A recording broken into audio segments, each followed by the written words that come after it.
What's going on, everyone? This is Rob from Rob Invest coming at you with another short. Today, I want to talk to you about a way that you can find good cover call ETFs without the NAV erosion. So let's get to it.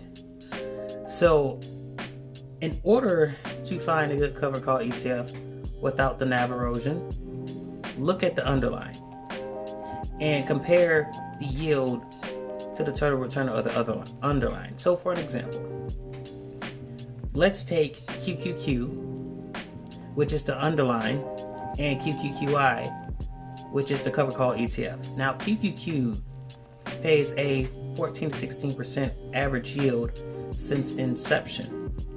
Now QQQI pays a 14% yield. So QQQI is in that 14 to 16%. So what does that mean? No NAV erosion, even a little bit of growth. Now let's do another example where we have a fund that has NAV erosion. So the two funds that we're going to compare is XDTE and SPY. So SPY is the underlying, XDTE is the cover call ETF. Now both of these track the S&P 500. Now at some point XDTE was paying a 30% yield, while the S&P 500 has returned an 8 to 12% an average return since inception.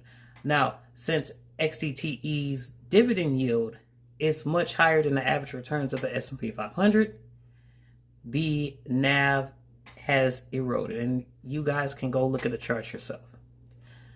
So the point that I'm trying to make is, if you want good cover call ETFs and if you want some growth and no NAV erosion, if you're looking at a fund, look at the underlying first.